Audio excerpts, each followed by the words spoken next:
이 시간 우리에게 주시는 하나님의 말씀은 구약성경 여호수아 5장입니다. 1절에서 9절의 말씀입니다. 여호수아 5장 1절에서 9절의 말씀을 한 절씩 교독으로 봉독하시겠습니다. 요단 서쪽의 아모리 사람의 모든 왕들과 해변의 가나안 사람의 모든 왕들이 여호와께서 요단물을 이스라엘 자손들 앞에서 말리시고 우리를 건너게 하셨음을 듣고 마음이 녹았고 이스라엘 자손들 때문에 정신을 잃었더라. 그때에 여호와께서 여호수아에게 이르시되 너는 부싯돌로 칼을 만들어 이스라엘 자손들에게 다시 할례를 행하라 하시매 여호수아가 부싯돌로 칼을 만들어 할례산에서 이스라엘 자손들에게 할례를 행하니라. 여호수아가 할례를 시행한 까닭은 이것이니 애굽에서 나온 모든 백성 중 남자 곧 모든 군사는 애굽에서 나온 후 광야길에서 죽었는데 그 나온 백성은 다 할례를 받았으나 다만 애굽에서 나온 후 광야길에서 난 자는 할례를 받지 못하였음이라. 이스라엘 자손들이 여호와의 음성을 청종하지 아니하므로 여호와께서 그들에게 대하여 맹세하사 그들의 조상들에게 맹세하여 우리에게 주리라고 하신 땅 곧 젖과 꿀이 흐르는 땅을 그들이 보지 못하게 하리라 하시매 애굽에서 나온 족속 곧 군사들이 다 멸절하기까지 40년 동안을 광야에서 헤매었더니 그들의 대를 잇게 하신 이 자손에게 여호수아가 할례를 행하였으니 길에서는 그들에게 할례를 행하지 못하였으므로 할례 없는 자가 되었음이었더라. 또 그 모든 백성에게 할례 행하기를 마침에 백성이 진중 각 처소에 머물며 낫기를 기다릴 때에 다 같이요. 여호와께서 여호수아에게 이르시되 내가 오늘 애굽의 수치를 너희에게서 떠나가게 하였다 하셨으므로 그곳 이름을 오늘까지 길갈이라 하느니라. 아멘. 오늘 주신 본문 말씀을 가지고 다시 할례를 행하라, 이런 제목으로 함께 은혜 받고자 합니다. 30초 안에 불행해지는 방법이 있습니다. 나와 비슷했지만 지금은 더 잘나 보이는 사람을 비교하면 불행해진다는 것입니다. 순식간에 세상에서 가장 불쌍한 사람이 되는 것입니다. 행복의 반대말은 불행이 아니라 비교라고 합니다. 우리는 늘 비교의 문을 열어놓아요. 그 문으로 불행이 들어오는 것도 그냥 내버려 두는 것입니다. 불행해서 비교하는 것이 아니라 비교해서 불행한 것입니다. 자꾸 남과 비교해서 자신이 부족하다고 생각하면 인생이 우울해지고 초조해지고 분노가 많아진다 하는 것입니다. 실제로 부족하지 않은데 비교하니까 자꾸만 부족하다고 느끼는 것입니다. 여러분, 지금 대한민국, 그것도 창원에서 중산층으로 살아가는 정도면 전 세계 상위 10% 안에 드는 부유층입니다. 그럼에도 우리는 감사보다는 부족함이 더 많다고 느껴져요. 세상의 악한 영이 감사를 모르게 하려고 자꾸만 우리의 마음을 부추기고 있는 것입니다. 꼭 다른 사람과 비교하는 것만 말하는 것이 아닙니다. 그래도 나는 저 사람보다는 낫네, 이렇게 상대보다 내가 더 나은 상황이라는 것, 이 마음도 행복을 가져다 주지는 않는다는 거예요. 그런 우월감은 일시적인 안도감만 준다는 겁니다. 또 어떤 사람은 이런 말합니다. 다른 사람하고 비교하지 말고 어제의 나하고만 비교를 해라. 그런 방법도 근원적인 해결책이 될 수가 없어요. 오히려 열정이 사라지고 현실에 안주하기 때문에 그렇다 하는 것입니다. 우리는 관계를 통해서 살아가기 때문에 우리의 비교에서 절대로 자유로울 수가 없습니다. 그래서 이 비교라는 것을, 그 비교의 마음이 생길 때 잘 대응을 하는 것이 중요하다는 것입니다. 우리 주변에는 잘난 사람, 성공하는 사람, 잘 나가는 사람, 앞서가는 사람 언제나 있다는 것입니다. 괜히 비교하는 일로 마음에 불을 지르며 살지 말자 하는 것입니다. 이미 마음에 불이 붙었으면 멀뚱멀뚱 쳐다만 보지 말고 재빨리 꺼야 한다는 것입니다. 비교의 불을 끄는 가장 확실한 방법은 감사입니다. 감사라는 것은 다른 사람에게 쏠려 있던 마음을 하나님께로 향하는 것이 감사예요. 나를 사람 앞에다가 두면 우월해지기도 하고 열등해지기도 하지만 우리 자신을 하나님 앞에 두면 존귀한 자가 된다 하는 것입니다. 비교라는 것은 내 삶이 저 사람보다 나아야 한다고 하나님께 불평하는 것과 같다는 겁니다. 하나님, 내가 이렇게 열심히 살아왔는데, 하나님 뜻대로 순종했는데 왜 내 인생은 이렇게 풀리지 않는 것입니까? 하나님은 왜 나한테 이것밖에는 주시지 않으십니까? 비교의 끝은 결국 하나님을 향한 원망으로 나타나는 것입니다. 하나님의 계획을 신뢰하지 못해요. 하나님의 계획보다는 내 계획이 우선이라고 생각하는 것입니다. 여러분, 매일의 삶 속에서 비교하는 마음 때문에 괴로워하고 있다면 이것만 꼭 생각하시기 바랍니다.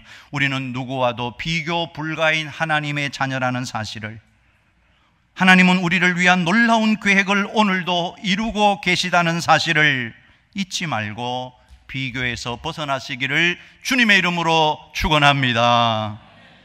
비교에서 벗어나는 것과 함께 우리 신앙생활에 매우 조심해야 할 것이 있습니다. 그것은 바로 분열입니다. 개인을 망가뜨리는 사단의 무기는 비교하는 것이고, 공동체를 망가뜨리는 사단의 방법은 분열하는 것입니다. 사탄은 우리가 화목하게 지내는 것을 원치 않아요. 교묘하고 집요하게 이간질이라는 도구를 사용하는 것입니다. 너한테만 알려주는 거야. 은밀하게 속삭이며 관계의 의심의 씨앗을 심습니다. 이간질하는 사람의 마음속에는 관계의 주도권을 잡고 싶은 욕망, 그 공동체를 뜻대로 이끌고 싶은 교만이 숨어 있는 것입니다.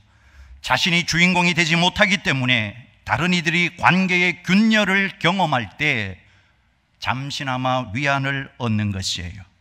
여러분, 이간질은 단순한 말실수가 아닙니다. 우연히 범하는 작은 잘못도 아닙니다. 의도와 목적이 담긴 상대를 파괴하려는 행동입니다. 치밀하게 짜인 거짓말로 서로를 의심하게 만듭니다. 관계의 끈을 끊어내고 공동체를 망가뜨립니다. 그리고 그 피해는 결국 자신에게로 돌아옵니다. 이간질하는 사람은 남을 계속 의심하게 되고 일평생 불안 속에서 살게 되는 것입니다. 또 다른 사람의 말을 곧이곧대로 못 듣습니다. 누가 말을 하면 과장되고 왜곡되게 들린다는 것입니다. 이간질을 통해서는 결코 따뜻한 사랑이나 안정감을 얻을 수가 없어요. 살면 살수록 외로움만 깊어진다는 것입니다. 하나님은 우리에게 전혀 다른 길, 완전히 하나가 되는 길을 보여주셨습니다. 예수님은 십자가에서 하나님과 우리 사이에 가로막힌 벽을 허무심으로 하나님과 하나가 되게 하셨습니다.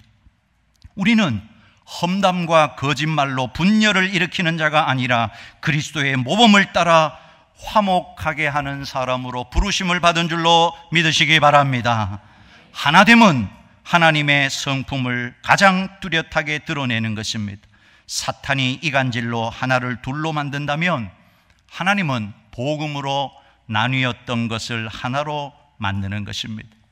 오늘 우리 믿음의 성도들, 하나님의 성품을 닮아 하나됨을 지켜나가는 믿음의 성도들이 다 되시기를 주님의 이름으로 축원합니다.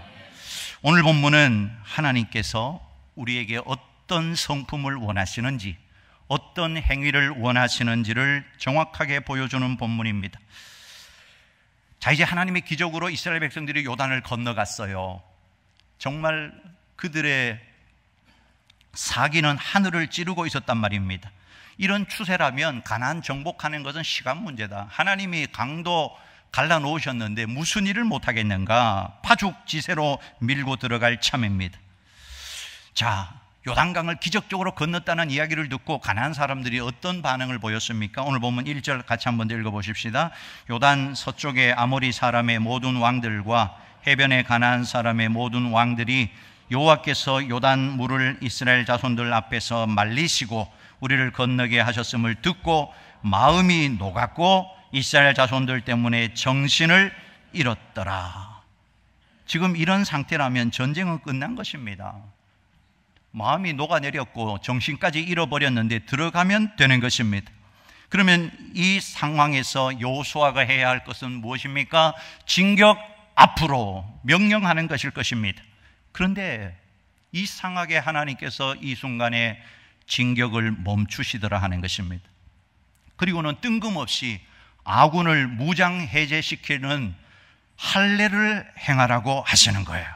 오늘 보면 2절과 3절입니다. 같이 읽어봅니다. 그때에 여호와께서 여호수아에게 이르시되 너는 부싯돌로 칼을 만들어 이스라엘 자손들에게 다시 할례를 행하라 하시매 여호수아가 부싯돌로 칼을 만들어 할례산에서 이스라엘 자손들에게 할례를 행하니라. 그때가 언제입니까? 요단강을 건너서 이스라엘 백성들의 사기가 하늘을 찌를 때, 반면에 가나안 사람들은 마음이 녹았고 정신을 잃었을 때 승리할 수 있는 절호의 기회가 왔는데 전쟁을 눈앞에 두고 할례를 행하라고 하니까 이 얼마나 황당한 말이냐 하는 것입니다. 여러분, 할례가 뭡니까? 남자 생식기 표피를 잘라서 하나님의 백성이 되었음을 선포하는 의식이 할례인 것입니다. 문제는 왜 이 시점에서 할례를 행해야 하냐는 것입니다. 할례는 물론 좋은 것입니다. 하나님의 백성이라는 언약의 표시를 하는 거기 때문에 정말 귀한 거지만 문제는 왜 지금이냐는 것입니다. 이스라엘 백성들의 사기가 떨어지면 어떻게 하냐는 것입니다. 할례 받고 낫기를 기다리는 동안에 적들이 쳐들어오면 어떻게 방어할 거냐 하는 것입니다. 왜 하필 지금이냐 하는 것이에요. 왜 다 된 밥에 재를 뿌리냐 하는 것입니다. 우리는 여기서 하나님께서 이스라엘 백성들이 가나안에 들어가서 그 땅을 차지하게 하시는 이유, 하나님의 마음이 무엇인가를 분명히 알아야 합니다. 여호수아 4장 24절입니다. 같이 읽어요. 이는 땅의 모든 백성에게 여호와의 손이 강하신 것을 알게 하며 너희가 너희의 하나님 여호와를 항상 경외하게 하려 하심이라 하라. 자, 이스라엘 백성들을 가나안에 들어오게 하신 목적이 여기에 있다는 것입니다. 성공한 나를 통하여 하나님의 위대하심을 세상에 알리라는 것입니다. 또한 성공한 내가 하나님을 더 경외하도록 하기 위함이다 하는 것입니다. 그래서 하나님은 성공 이전에 성공에 합당한 사람이 되기를 원하신다 하는 것입니다. 이 가나안 땅, 하나님께서는 할례 받지 않은 사람에게 가나안 땅을 줄 수가 없었다 하는 것입니다. 하나님은 한 인생의 성공보다도 자신이 하나님의 사람임을 고백하고 하나님의 사람으로 살겠다고 결단하는 것을 더 중요하게 여기신다 하는 것입니다. 여러분, 이스라엘의 가장 큰 적은 여리고 사람들이 아닙니다. 가나안 사람들이 아닙니다. 할례 받지 아니한 그들 자신이었다 하는 것입니다. 하나님은 가장 먼저 점령해야 할 성이 여리고 성이 아니라 할례 받지 아니한 그들 자신이었다는 것이, 너 자신을 먼저 정복하라는 것입니다. 여러분, 우리가 인생을 살아가면서 정확하게 깨달아야 할 것이 있어요. 나의 성공을 가로막는 주범은 바로 나 자신이라는 것을 깨달아야 한다 하는 것입니다. 할례 받지 아니한 더러운 것들이 내 안에 있어서 하나님의 축복의 통로를 막고 있지는 않는지 먼저 자신을 살펴보아야 한다 하는 것입니다. 하나님은 여리고를 앞두고 특별한 신앙 교육을 시키고 계시는 것입니다. 여리고를 앞두고 하나님은 승리를 위해서 과연 우리가 무엇을 먼저 해야 하는지를 알려주고 계시는 것입니다. 오늘 이 영적인 원리는 우리의 인생에도 동일하게 적용됩니다. 정말 우리의 인생의 진정한 승리를 원한다면 과연 우리는 어떤 영적 원리를 따라야 될 것인가? 오늘 세 가지를 찾아보고 함께 은혜 받고자 합니다. 그 첫 번째, 삶의 최우선 순위는 하나님과의 관계임을 알라 하는 것입니다. 여러분, 기독교는 종교가 아니라 관계입니다. 하나님 아버지와 자녀의 관계. 여러분, 집에 부모님과 자녀의 관계가 종교입니까? 관계입니다. 그래서 신앙생활에 가장 중요한 것이 하나님과의 관계예요. 우리가 인생에 승리하기를 원한다면 무엇보다도 승리의 근원이 되시는 하나님과의 관계가 회복이 되어야 한다는 겁니다. 여러분, 여리고성을 무너뜨리고 가나안 땅에 들어간다고 해도 이스라엘 백성들이 하나님과의 관계가 다 깨어져 버리면 아무 소용이 없어요. 그 가나안의 풍요함을 누릴 수가 없다 하는 것입니다. 할례가 뭡니까? 하나님과의 언약의 관계를 말하는 것입니다. 나는 하나님의 자녀입니다. 나는 하나님의 언약 안에서 살겠습니다. 하나님이 나를 인도하시고 지키시는 분이심을 분명히 믿습니다. 주님을 떠나서는 나는 아무것도 할 수 없다고 고백하는 것이 할례를 행하는 것입니다. 자, 여러분의 인생을 행복하게 하는 것이 무엇입니까? 지금 여러분의 인생에 행복을 가져다 주는 것이 돈입니까? 성공입니까? 아니면 누군가 사람에게서 행복을 찾고 있습니까? 다른 것은 다 필요 없고 예수님 한 분만이면 충분하다고 말할 수 있겠습니까? 예수님 한 분이면 충분하다는 고백이 나오지 않는다면 심각한 문제입니다. 그리스도인의 행복은 하나님께로부터, 예수님께로부터 오는 것입니다. 여러분의 인생에 예수님 한 분이면 충분하다는 확신이 생겨야 합니다. 그것을 위해서 간절히 기도해야 합니다. 예레미야 2장 13절입니다. 같이 읽어요. 내 백성이 두 가지 악을 행하였나니 곧 그들이 생수에 근원되는 나를 버린 것과 스스로 웅덩이를 판 것인데 그것은 그 물을 가두지 못할 터진 웅덩이들이니라. 우리에게 두 가지 죄가 있습니다. 하나는 생수의 근원이신 예수님을 버린 것이고, 또 하나는 터진 웅덩이를 파고 있는 것입니다. 우리의 인생의 모든 문제의 원인이 바로 여기에 있다는 것입니다.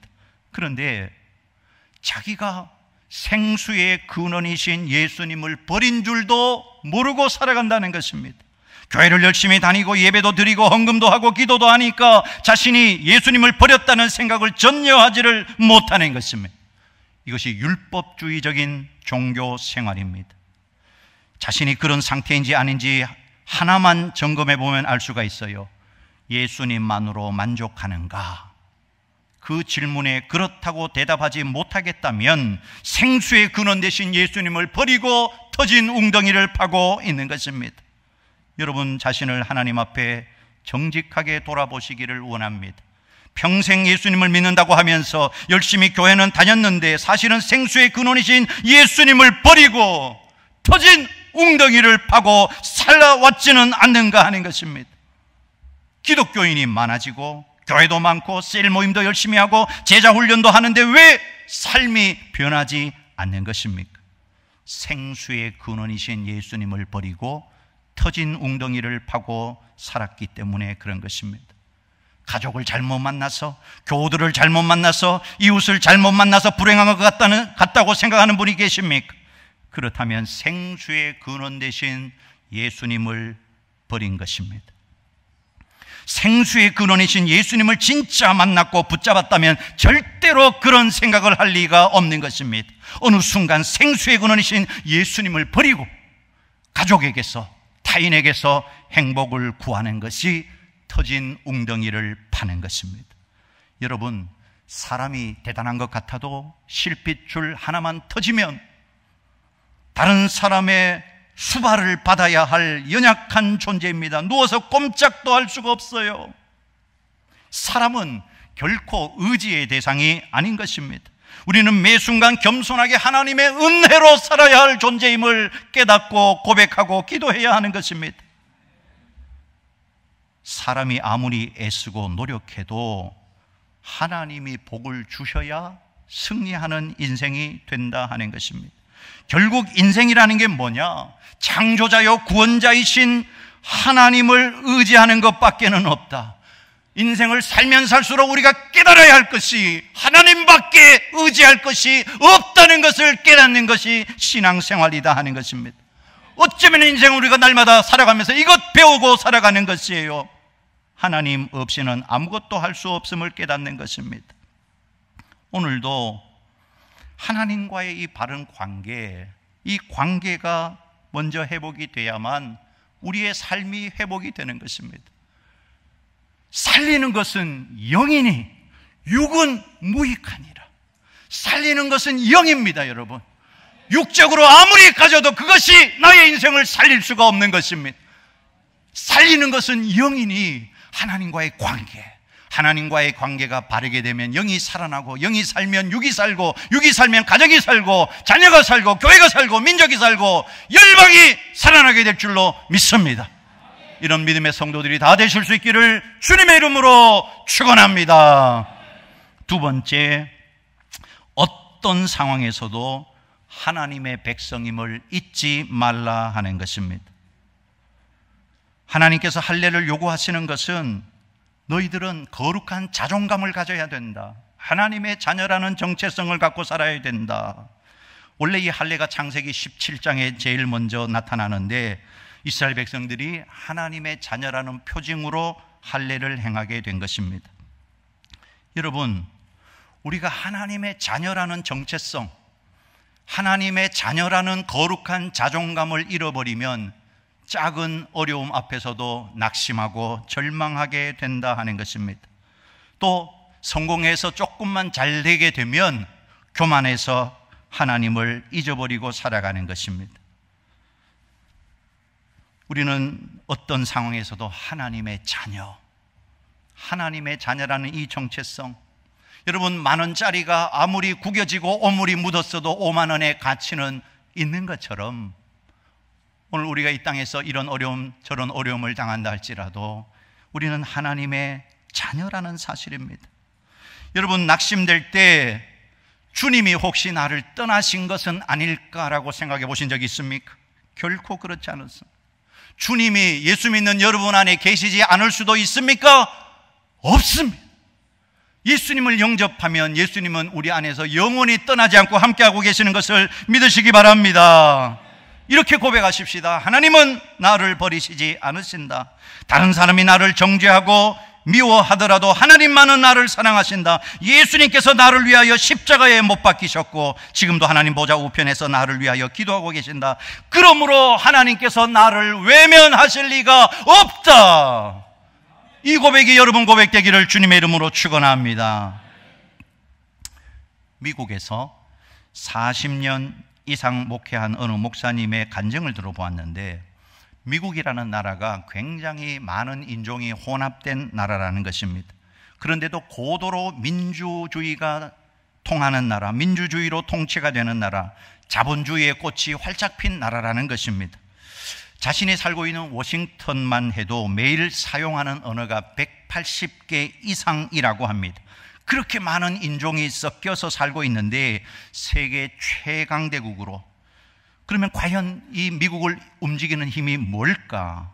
그가 오래 살면서 관찰을 해보니까 일상에 스며들어 있는 청교도 신앙과 기독교 가치관이라는 것을 알게 되었다는 것입니다. 그리고 실제적으로 그것이 움직이는 힘이 미국이 가지고 있는 제도화된 시스템에 있는 것을 발견했다는 겁니다. 그 시스템을 움직이는 게 뭐냐? 법이고, 그 법을 집행하는 것은 경찰과 검사관들이라고 합니다. 그가 그렇게 이야기합니다. 미국은 경찰이 살아서 나라를 살리고 검사관이 살아서 나라를 살린다. 40년 이상 미국에 살면서 내린 결론이 뭐냐? 미국의 경찰과 미국의 검사관들은 믿을 수 있겠다는 것입니다. 법을 집행하는 미국의 경찰들은 시민들의 지위 고하를 막론하고 사건 그 현장에서 경찰의 말에 불복하면 반드시 징계를 그 자리에서 직접 가한다는 것이, 그 경찰의 명령에 모두가 순종하고 따를 수밖에 없다고 말합니다. 이 목사님이 미국에 40년 전에 갔으니까요, 처음 와가지고 속도 위반으로 도로에서 경찰에 잡혔다는 것입니다. 갑자기 손이 여기로 들어가더라는 것이.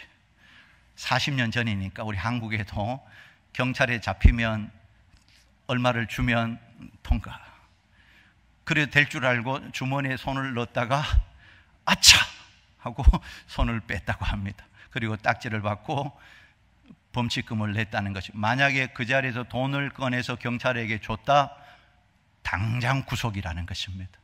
아이고, 안 하길 잘했다는 것입니다.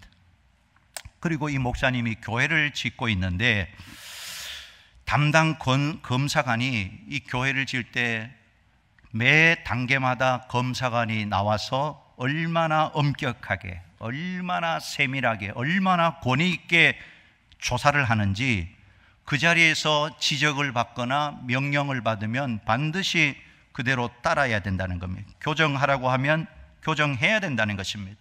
뇌물은 엄두도 낼 수가 없다는 것입니다. 그렇습니다. 나라마다 일선 관리들, 경찰들, 검사관들, 공무원들, 그들이 바르고 강하면 나라가 바르고 강해지는 것이 원리이다 하는 것입니다. 자, 여러분, 무엇보다 우리 목회자와 직분자들은 하나님 나라를 세우는 천국 관리들인 줄로 믿으시기 바랍니다. 과연 그러면 우리는 하늘나라 법 집행을 엄격하게 준행하고 있는가 하는 것입니다. 오늘 우리는 누가 뭐라고 해도 말씀대로 판단하고 말씀대로 결정하고 말씀대로 행하고 있냐 하는 것입니다. 오늘 우리는 하나님의 자녀입니다. 우리의 신앙의 기준을 높여야 할 줄로 믿습니다.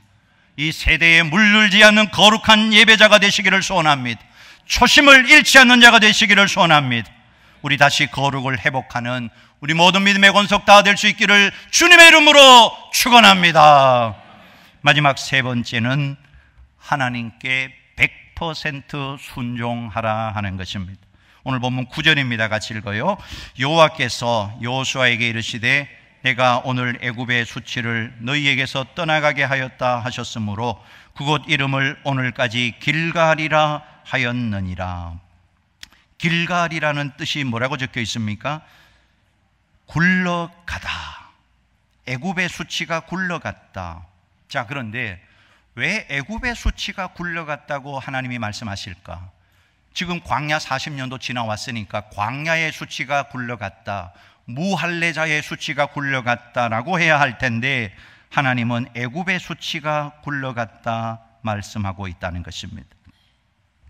아마도 하나님께서는 이번 할례를 행하기 전까지는 이스라엘 백성들이 진정으로 애굽을 탈출한 것으로 보지 않았다는 것입니다.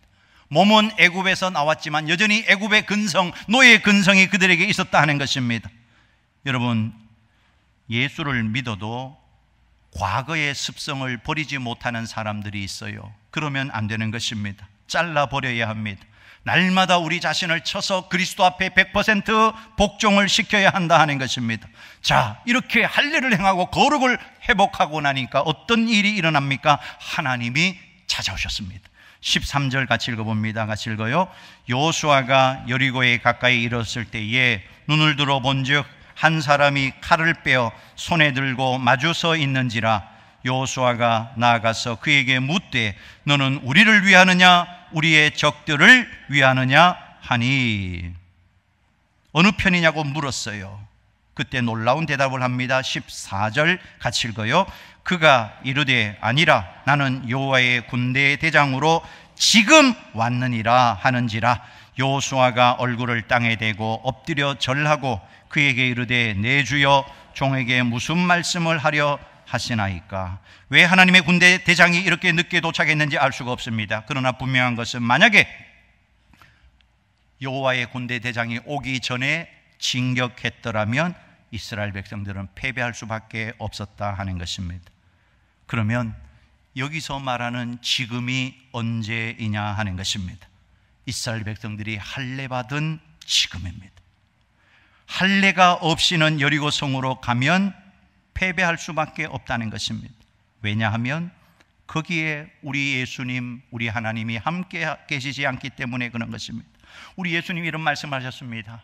너희가 나를 떠나서는 아무것도 할 수 없다. 아멘이십니까? 주님, 우리가 주님과 함께 하지 않으면 아무것도 할 수가 없어요. 그래서 정말 우리 인생에 제일 중요한 게 뭐냐? 예수님과 동행하는 것입니다. 나는 죽고 예수로 살아가는 거예요. 예수님이 전부입니다. 예수님 한 분만으로 충분합니다. 여러분, 인생의 가장 큰 축복이 뭡니까? 예수 믿고 구원받아 하나님의 자녀로 이 땅을 살다가 주님 오라 하시는 그날에 저 영원한 천국에 가서 영생의 복락을 누리는 것이 최고의 은혜인 줄로 믿습니다. 이것보다 더 큰 은혜가 없는 것입니다. 그래서 이 복음을 받은 우리들은 구원의 사명, 영혼 구원의 사명이 있다는 것입니다. 여러분, 우리 가까운 사람들부터 더 전도하십시다. 지옥 가도 좋을 사람은 아무도 없는 것입니다. 아마 우리가 전도하지 않는 이유가 뭐냐? 귀찮아서? 번거로워서? 내가 전도해도 저 사람이 듣지 않으니까? 그런데 여러분, 가장 중요한 이유가 있어요. 설마 천국이 있을까? 설마 지옥이 있을까? 설마 내가 지옥에 갈까? 그 설마 하는 안일함 때문에 전도를 하고 있지 못하고 있는 것입니다. 성경은 분명하게, 단호하게 지옥은 있다고 말씀하고 있는 것입니다. 여러분, 만약에 지옥이 없다면 우리의 신앙생활 자체는 아무 의미가 없는 것입니다. 왜 예수 믿는 것입니까? 지옥 가지 않고 천국 가기 위해서 예수 믿는 것입니다. 오늘 이런 시대에 무슨 천국과 지옥이 있냐고 말할 것입니까? 우리 예수님께서 그 누구보다도 지옥에 대해서 더 많이 말씀하셨다는 사실을 기억하셔야 합니다.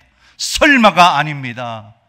천국과 지옥이 분명히 있다 하는 것입니다. 교회가 존재하는 이유가 뭡니까? 지옥 가는 사람들 안 됩니다. 거기로 가면 지옥 갑니다. 예수 믿고 천국 가야 된다고 부르짖기 위하여 교회가 존재하는 것입니다. 말씀을 정리합니다. 오늘 우리에게 하나님께서 다시 할례를 행하라고 명령하고 계십니다. 오늘 우리가 이 말씀을 적용해야 돼요. 한 귀로 듣고 한 귀로 흘려버리면 아무 의미가 없어요. 지금은 우리가 다시 할례를 행해야 할 때입니다. 다시 하나님과의 관계를 회복해야 할 때인 줄로 믿습니다. 하나님의 자녀라는 정체성을 다시 회복해야 될 줄로 믿습니다.